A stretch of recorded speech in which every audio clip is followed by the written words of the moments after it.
Hey guys, welcome back to the next 1.14 Skyblock episode. So we continue at our Schalke farm. Don't worry, we finished the project. There's nothing more to automate. But I just want to give you an update how many Schalke boxes we got so far. So all of those hoppers are now filled up with 5 stacks of Schalke boxes. So that has been running for, I think, almost a day. We also ran into some issues. For some reason an item got into a wrong hopper and basically everything broke. Then later, after I fixed everything, the server went down while the farm was running. The TNT duper blew up. Spent quite a lot of hours fixing everything again. But currently it's working. And I'm just gonna take some boxes and bring them over to our main storage. So whenever we need some, we don't need to come here. Alright, then plan for today is work on some smaller projects. We still haven't updated to 1.14.3. It's out now, which is great for faster iron farms. Currently even already working on an iron farm, so once we update we can immediately start with the better iron farm. We can maybe later check this out in that episode. But yeah, for this episode I have some smaller projects planned.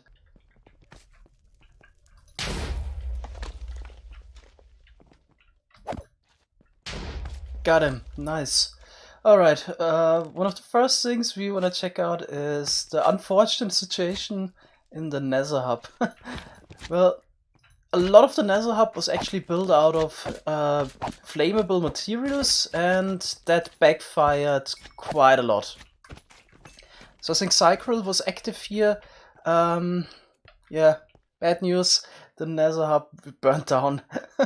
And then we of course had some issues since a lot of the flammable materials were actually used to cover some spawnable spaces, so just had a gas spawning there. So lots of issues now with the Nether Hub, and since Scicraft wasn't on for 2 weeks, we're thinking about removing the Nether Hub. Also, it wasn't really well thought through what we're gonna do with the Nether Hub, so it might be best to start again. Yeah, bad news for the Nether Hub. Right, so the next thing I want to do is check out our Wandering Trader AFK platform. Interesting, I didn't know about that. Apparently we have a sugarcane farm, a bamboo farm, and a kelp farm somewhere. Definitely also gonna check that out. But now let's go to the Wandering Trader. What I'm also interested in, since we updated to 1.14.2 a while ago, is checking out if the boat on ice mechanic is now less dangerous. In 1.14 we had issues with chunks not loading quick enough and falling into the void. Well, let's see if this still is an issue. Okay, it seems like people actually try to slow down the boats. Not sure if we may have a long enough track to test this out. So there were some precautions done in order to avoid those issues. If not on list, do not enter. Okay. I'm on the list. Alright, let's see. Let's go full speed. Will the chunk loading be able to keep up? Okay, here's another break. Seems like it's a lot better than before. So the boat and ice mechanic might be safe. Of course, if you use blue ice, you're even faster than that, but yeah. Seems like that might be an option again. Sweet. Unfortunately, no Wandering Trader yet again, but I can't really expect one after only 5 hours of AFKing. But yeah, I'm actually thinking about getting rid of the need for Wandering Trader by adding more custom mechanics, because it's just way too tedious to get Wandering Traders. I want to get more lava buckets from the Wandering Trader. Last time it took us about 10 days to finally get one, and with the removal of the exploit that you could get more than the default amount of items, so yeah, using the Nether portal trick in 1.14.3, we would even get less than currently with the Wandering Trader. So the Wandering Trader is quite fun to get, for example, sugarcane for the first time or similar items. In order to, it's nice to fill some gaps, but if you rely on the Wandering Trader and nothing else to get those items, it's quite tedious. Especially for lava. You technically don't need a lot of lava, but it's a lot nicer if you could use more. So we've been thinking about adding a mechanic in order to get lava. Oh, what's going on now? I wanted to go back.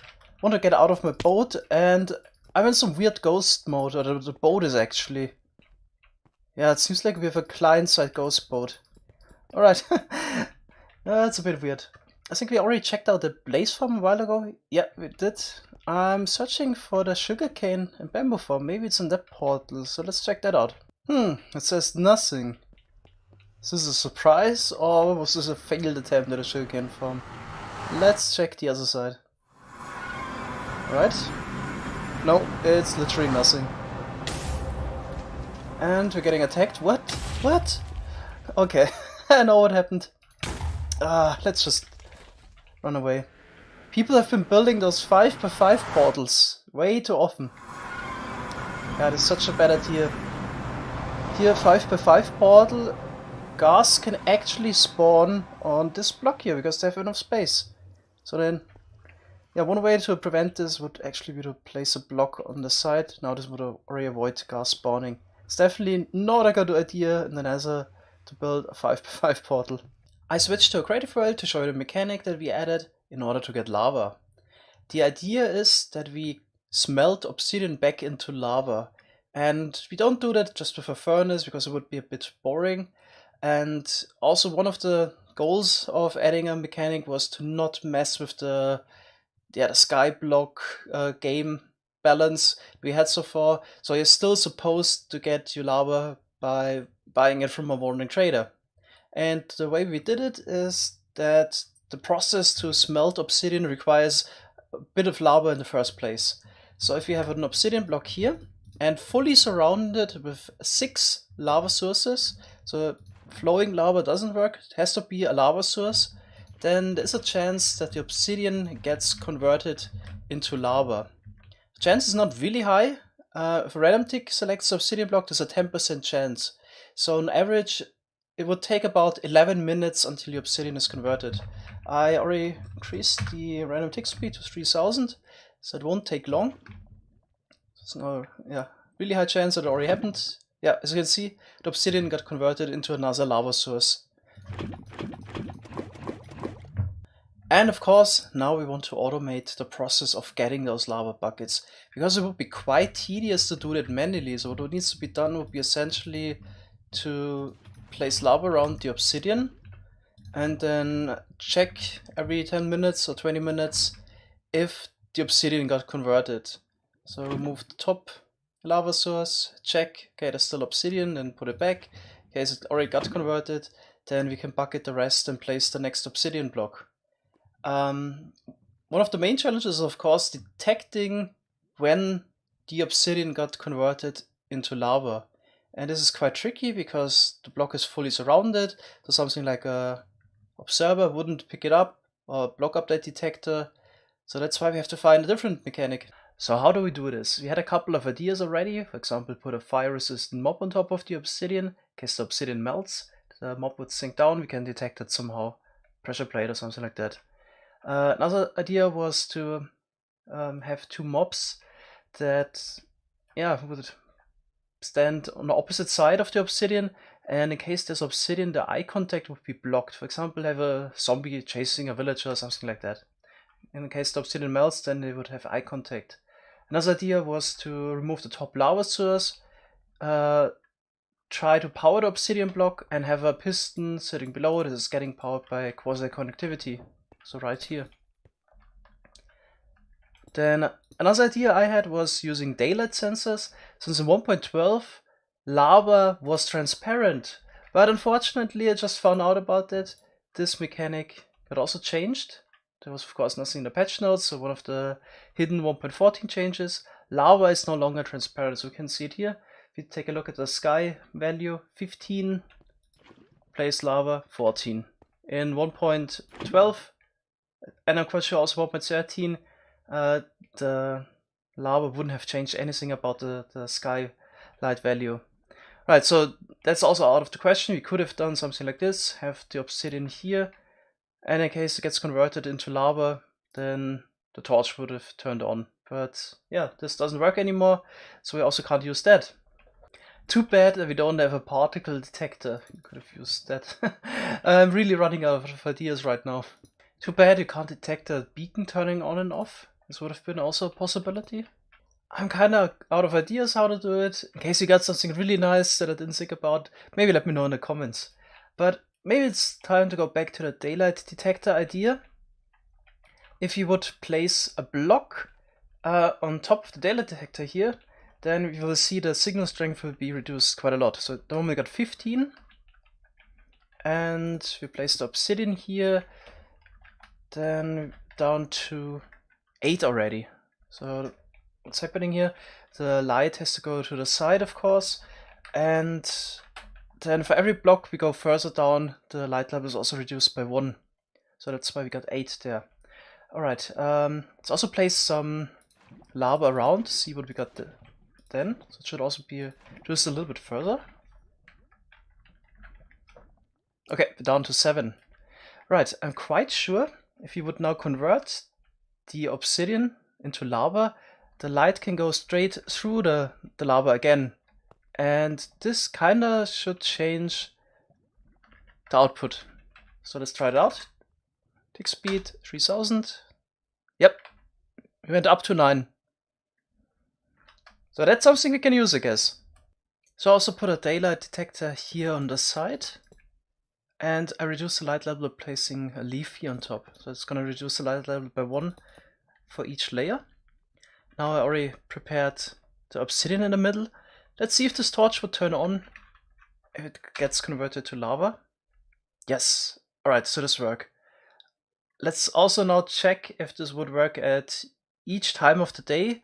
If you would rely on having signal strength 15 there, we might have some issues. Not quite sure if you can get it to work. We might not have enough signal strength to work with. So the way the inverted daylight detector works is that it only uses a certain bandwidth.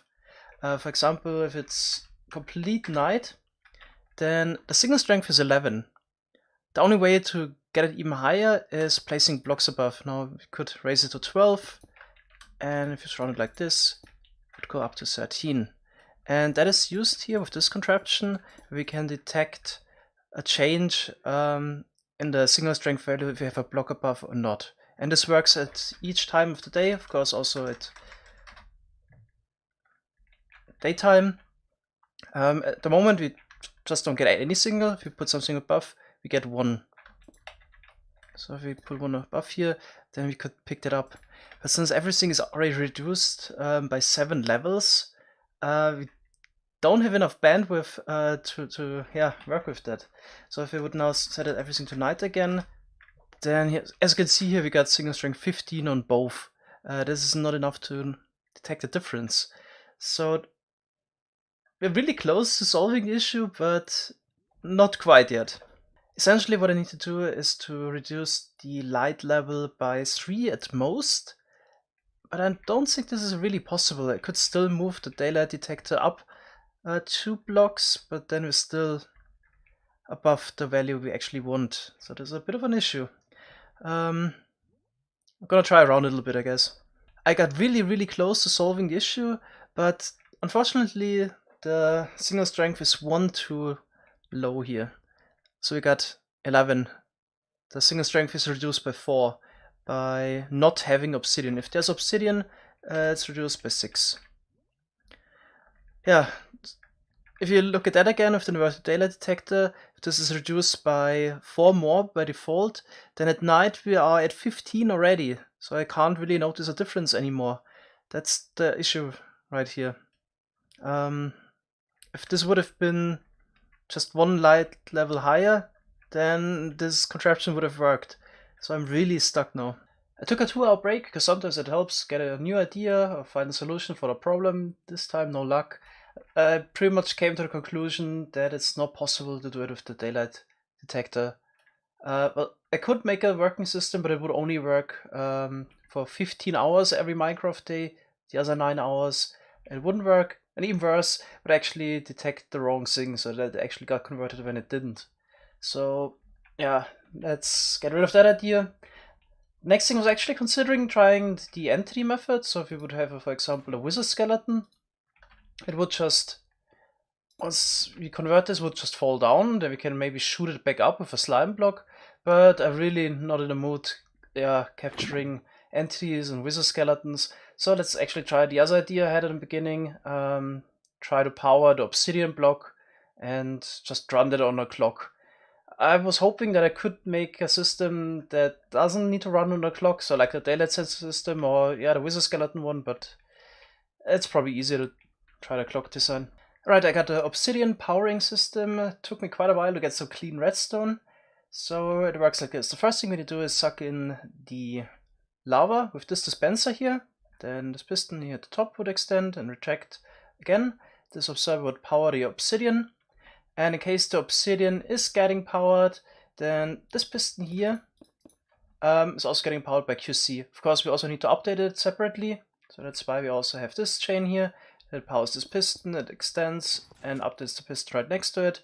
And in that case, the piston pushes down the observer here. Additionally, we also powered this sticky piston right there that tries to push over the observer, but it can only do so if this one hasn't pushed the observer down already. Let's actually just turn this on real quick. So now we still have Obsidian. This piston is actually able to still push out the observer, but it doesn't matter since it rejects it already again, so this piston doesn't get powered.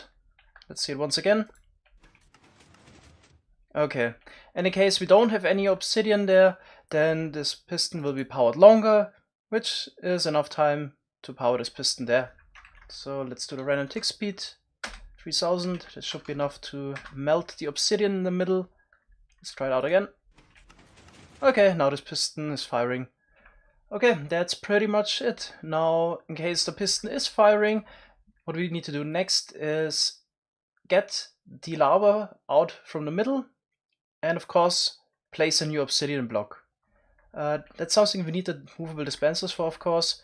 I'll try to just also make some clean redstone and build up a system for that. We have quite a redstone mess in the end, but at least we got a working system.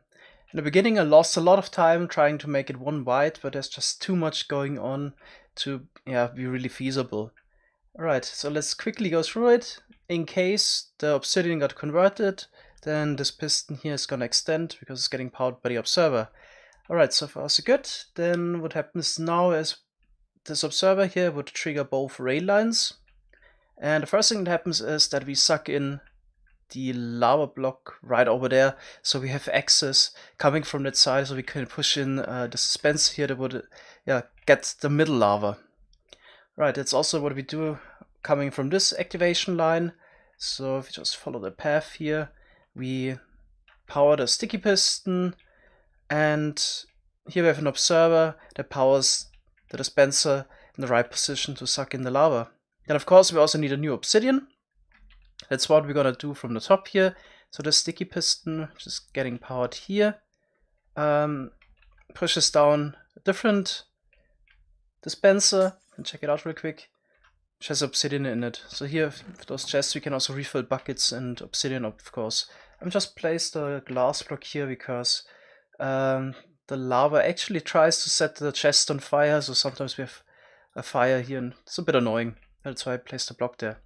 Right, so then here we place the Obsidian block, retract everything again, and with this chain here, we also push the observer block back, which then activates the left rail line once more, which causes the dispenser to dispense the lava again.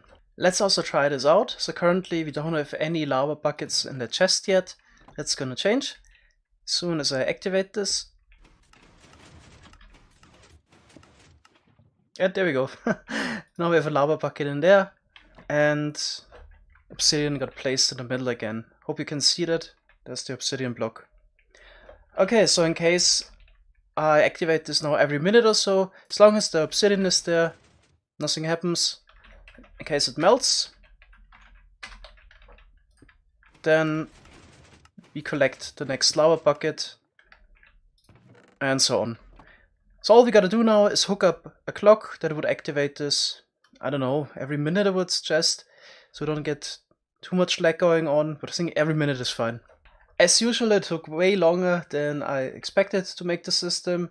I actually went into this thinking the daylight sensor system will work, but then I got surprised by the non-transparency of lava in 1.14. I think I'm gonna call it a day here. I'll check the comments if somebody has a better suggestion for obsidian or lava detection system, then we can build it in the next episode. Thanks so much for watching. See you in the next video. Bye bye.